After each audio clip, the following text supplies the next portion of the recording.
Hello, everyone. Please, another huge round of applause for this incredible film.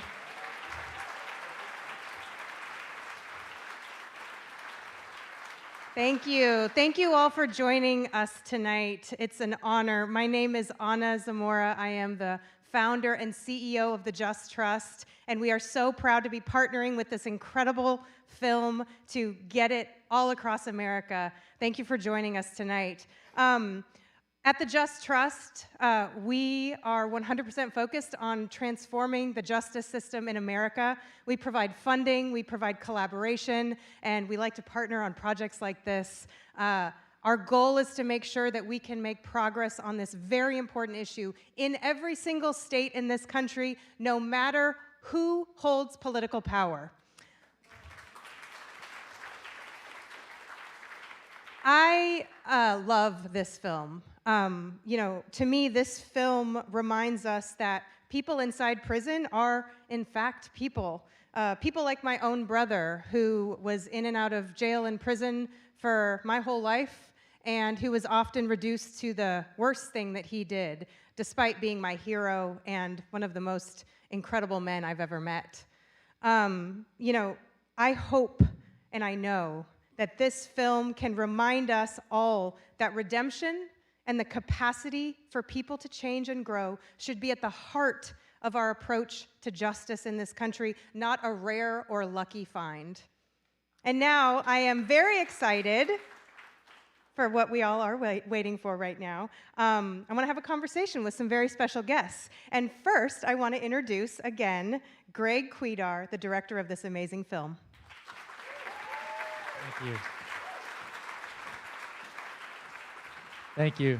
Oh my gosh, thank you so much. There's a lot of room on this stage, and I want to bring out some wonderful people at the core of this community. First, I'd like to bring back to the stage the co-writer, producer, and my best friend, Clint Bentley. Come on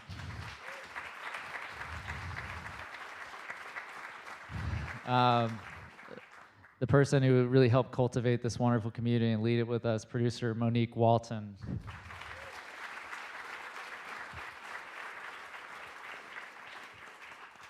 As you all just felt, this movie wouldn't be what it is without the people who really live this story.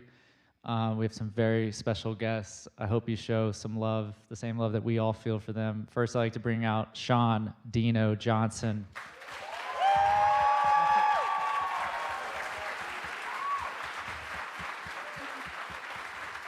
John Adrian, JJ Velasquez.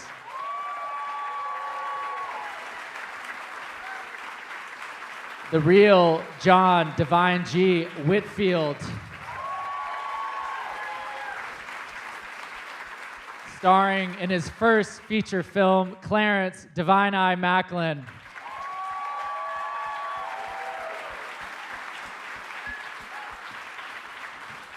And also, this movie wouldn't be what it is without a man who brought forth all of his soul, all of his beauty, and all his light. Star and executive producer, Colman Domingo.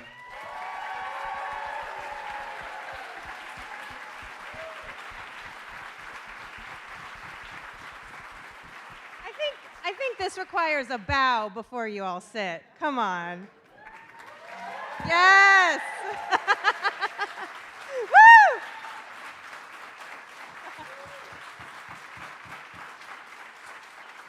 All right. What a treat for me to be having this conversation. We don't have a lot of time, but good news. There is a reception after, so we can keep the conversation going. I'm just going to kickstart it right here, okay? I would like to start with the incredible RTA stage actors turned screen actors. Y'all know who you are. When I've seen this film, and as I watch this film, and I've watched it a couple of times, the theme that stands out to me the most is this idea of brotherhood, of forming bonds. Can you share a little bit about how you all worked in the film to convey that sense of community on screen? And also, what is its role in the rehabilitative process? I'd like to hear from all of you, if we can. Okay, well, I'll start. Well, the role that brotherhood plays in RTA is very essential because being that this program was born in a place that is very predatory, and in order to trust somebody enough to open up and deliver stories like this, or able to search out stories like this, to share them with somebody, they would have to be your brother. Couldn't be just a passing friend. So these bonds were built because they were necessary. We had to have a brotherhood, a bond, something strong, in order to hold us, in order to keep our own sanity, in order to rely on one another, you know? Somebody.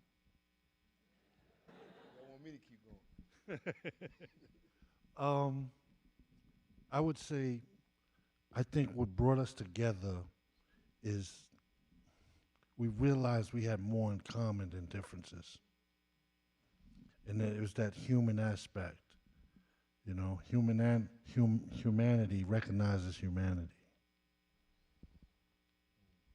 Well, for me, what really catapulted me to really see the beauty and the power of RTA is that when we started this program, I'm a founding member as well as Dino. When we started this program and we did this one play, we saw the impact that it just had on us, the audience, prison administrators, the officers, and we realized that we had, a beautiful gift, man, because the power of arts is just so transformative, it's so rehabilitative, it's just so restorative that, we just knew we had to continue this process. And I just want to make one note. RTA has a recidivism level of less than 3%. Less than 3%.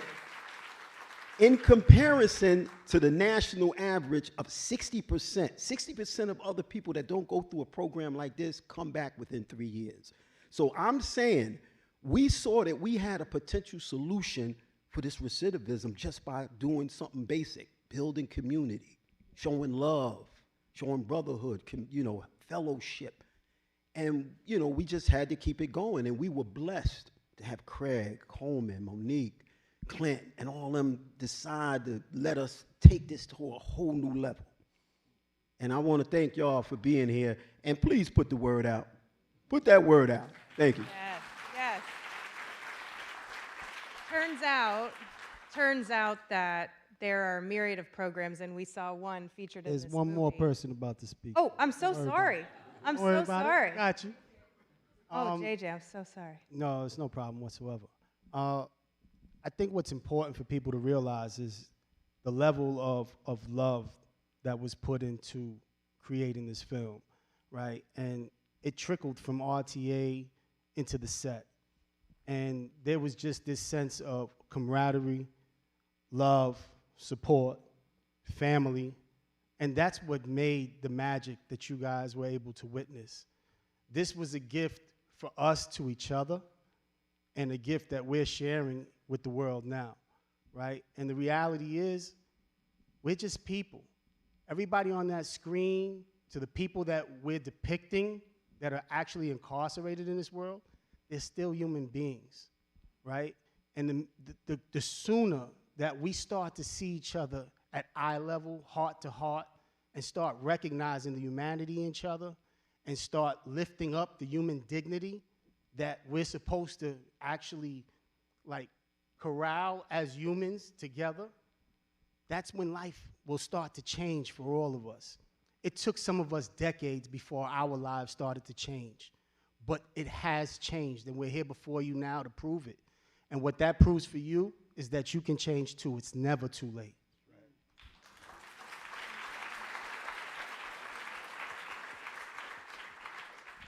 Anybody else? JJ, I owe you one. Sorry about that. Thank you all. Thank you. You're teaching all of us that there's a lot more that we have to do in order to help build community, build healing, and that our current prison system is just not doing that very well. But programs like RTA really do help, and we need a lot more of them. Speaking of innovative programs, nice segue, I want to turn now to you three. I don't know if you all know this, but this film has employed a really interesting pay structure that I think is worth talking about here and far and wide. It's really innovative. Can I pass it on to you to share with this audience what you all did? Sure, I'll start. You guys can jump in. So one of the things that we wanted to do in this film, what Greg and Clint call community-based filmmaking, was really ground the film in our values, which are like values of empathy, of compassion, of mutual respect. And so Greg and Clint had developed this pay structure that they wanted to, on their previous film, just called Jockey, that they wanted to bring to Sing Sing. And when I came on board, they asked if I could help scale it up for this project. So the idea behind it is that everyone gets paid the exact same rate. So across the board, all of us on this stage, our entire crew, top to bottom, everyone gets paid the same rate, and then everyone participates in the profits, which we felt was the best way to tell this story when so many people are bringing their lived experience to the screen, that everyone becomes a stakeholder. And we really felt that what it did was it set a tone, it set a culture, and it empowered people because everyone felt ownership.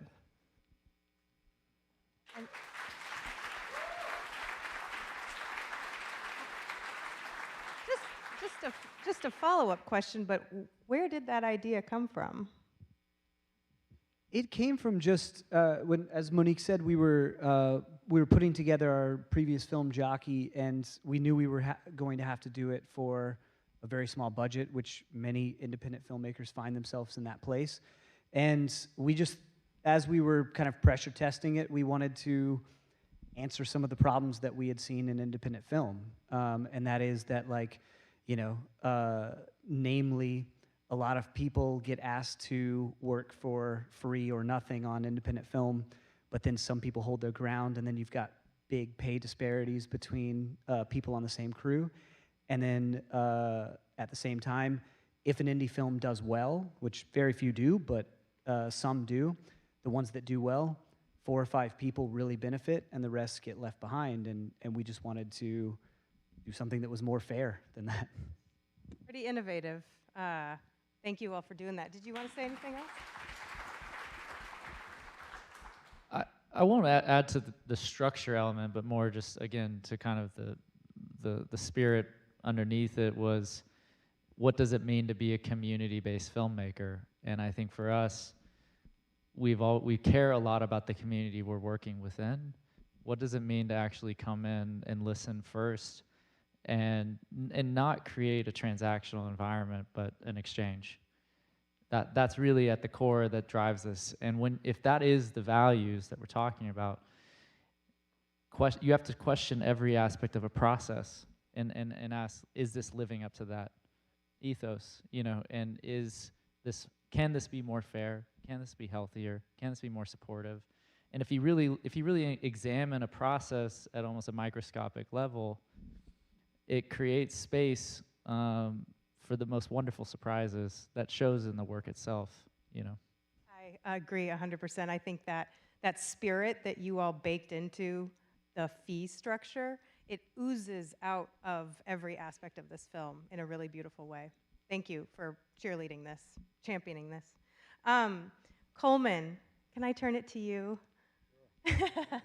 I, as a lifelong criminal justice reform advocate, and for those of you in the room, I see you.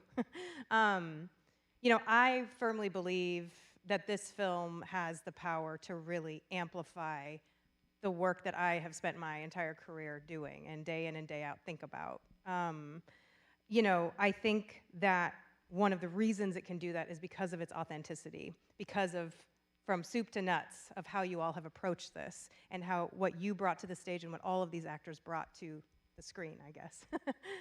Can you talk a little bit about that authenticity of this film, from its storytelling to its production?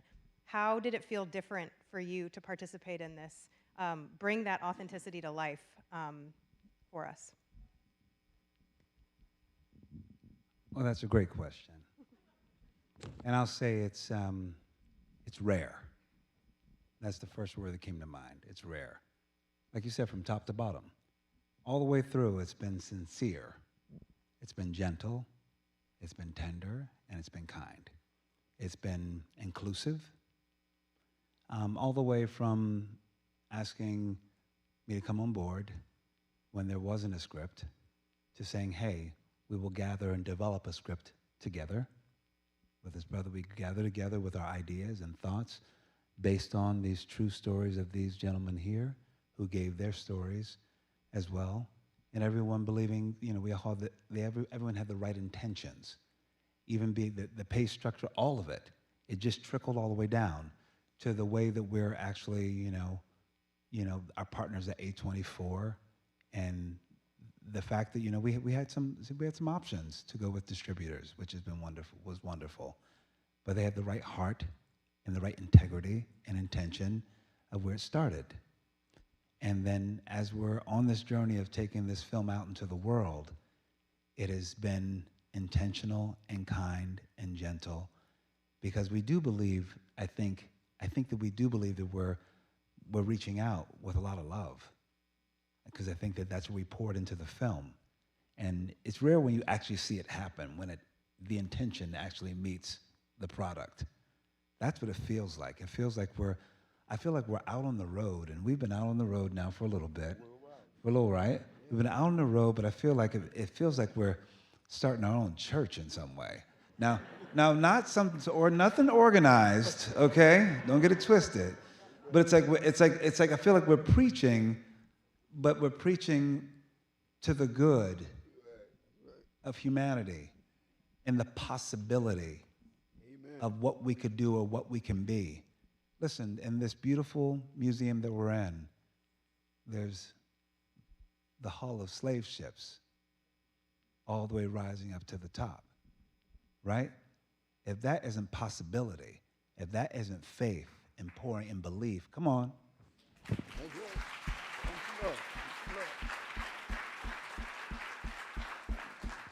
It's extraordinary that we're here with this film, because I think a lot of what is held in this building is in the hearts of every single servant, and every single servant that has been in service to each other, how you've made sure that you went in to repair each other. You didn't wait for the system to do it. You did it yourself. And I'm so proud to be on the stage with you, brothers. I'm so proud to do this work with you, because it's rare. And I thank you for it. And I thank you for making a choice to come here and be with us tonight. And I really hope that you become advocates for this film and share it, because this is exactly who we are and who we, I think, aspire to be when we really look at something as being human. This is no prison film at all. The container is a maximum security prison, but it's about the possibility of what we could become.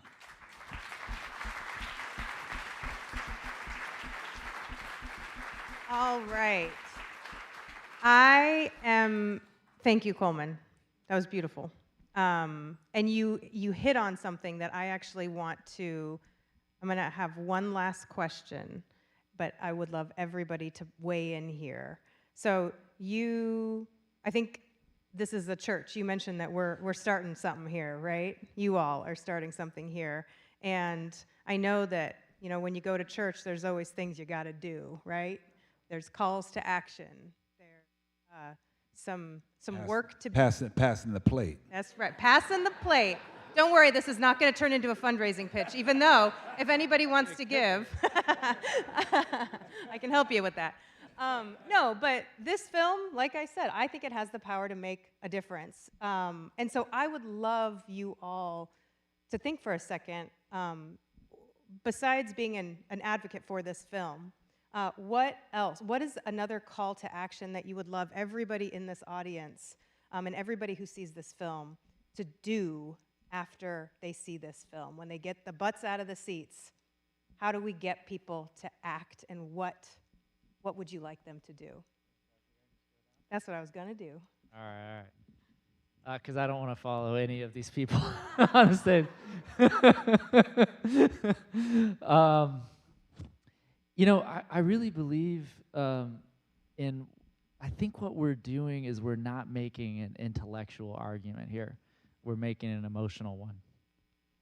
And we don't want to prescribe so directly what that impact could mean for each of you, because it, again, as Colman said, it's a container for a much larger story that begins with all of us. But if you're to look at the container, and I hope we look a little closer now, and that we feel the human potential behind the walls, not just potential to be in movies, but potential to come into our communities, to return home healthier, stronger, and actually lift our world up and help put it back on its feet. That's what I would love to see. The thing that's always struck me so much in this whole process, Greg and I have been working on this for 8 years now, and it still strikes me as much now as it did when it started, is this program is incredible. And John gave us the numbers that they can't lie, and they show that impact more than anything else. And I think the thing that still strikes me is that this wasn't started by a think tank somewhere or a well-meaning superintendent at a prison or something like that. It was started by a few people who saw a need on the inside, coupled with a few people on the outside who wanted to help make that happen, Catherine Vawkins. And they just did it. They were just people, and they saw a need, and they started answering it, and they did it. And whatever that thing is, we all can find that need somewhere around us in our community, in our schools, in our homes, whatever it is, and just start answering that little need. And if we all do that, then the world will be a little bit nicer when we leave it than it is right now. That's good. Yeah, I think that one of the things that working on this film forced me to sit with was, and it's like we know this because films come out every few years and talk about the prison industrial complex, but just how many people we incarcerate in this country, and how it's built to be invisible. So you forget that there are so many people, and that we're actually we incarcerate the most of our population, more than any other country. So I don't know if I think that sitting with that and really, really considering how to imagine changing that and what it might mean for you would be one action. And then, I think that the film just was proof to me that we heal each other in community. So if you need that, or if you know someone who does, try to find a way to, be together and make that happen. We live in a world where people are loving things and using other people, when it really should be loving other people and using other things. So I would like you to walk away with, when you look at another human being, don't look at them for where they're at or how they look. See them for who they could be.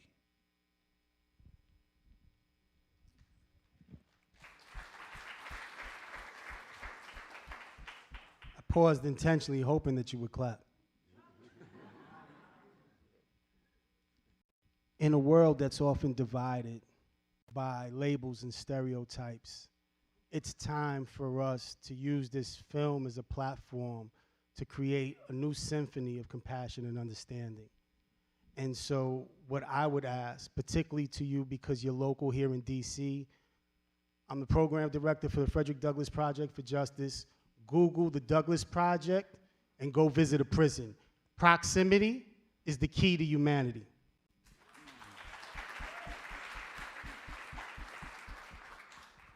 Well, when I was in prison, I was a jailhouse lawyer, right? And as a jailhouse lawyer, I used to help other prisoners. And in prison, we had a system where we would pay prisoners like cigarettes, stamps, anything of monetary gain. I had a policy where when I helped somebody and I did legal work for them, I didn't want any kind of materialistic thing from them. The only thing I asked them to do is to do exactly what I'm asking them to do. pass on any kind of gift I give you, pass it on to someone else so that we make caring, helping, loving, and healing contagious. I'm asking y'all to do something similar to that. If you can help somebody, help them, and help them from your heart, and help them with love, and just try to make love contagious wherever you go.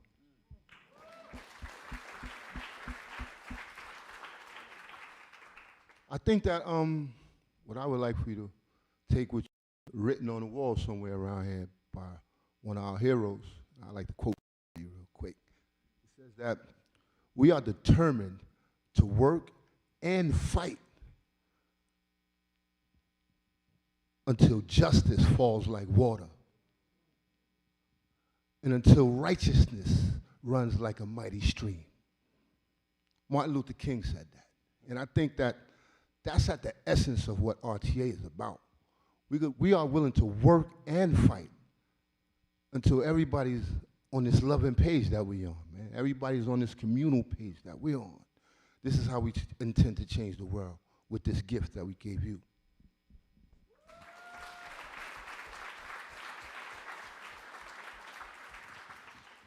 I'm glad I'm the last one because there's nothing left to say.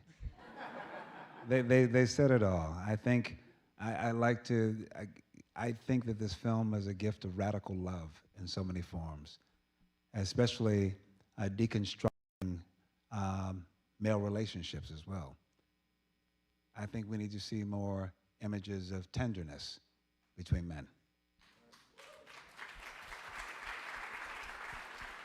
As I got to know these brothers, I saw the way they would, create space for each other to feel. That thing as black and brown men in this world, most say we shouldn't feel, and to turn us into monsters in some way. But it's radical that we're doing the opposite, that we're actually saying we're calling each other beloved. And so take that word with you, transform it. And I think that this film is already working on you as it's worked on us. And I think that's what I hope that you take with you. That's all. Just that radical love and that loving gift that I think that was made by my comrades up here. It's now for you. Let this film be yours. Let this film be yours, and please share it. That's all I ask of you.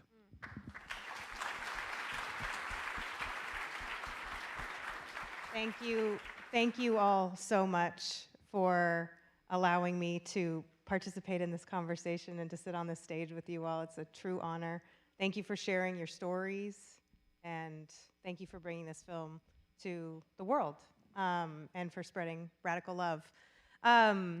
We have a reception right out the door. Please keep the conversation going here and at home and forever. And thank you all so much for coming, and thank you all again. Thanks for having us. Thank you. Thank you. And thank you to the museum.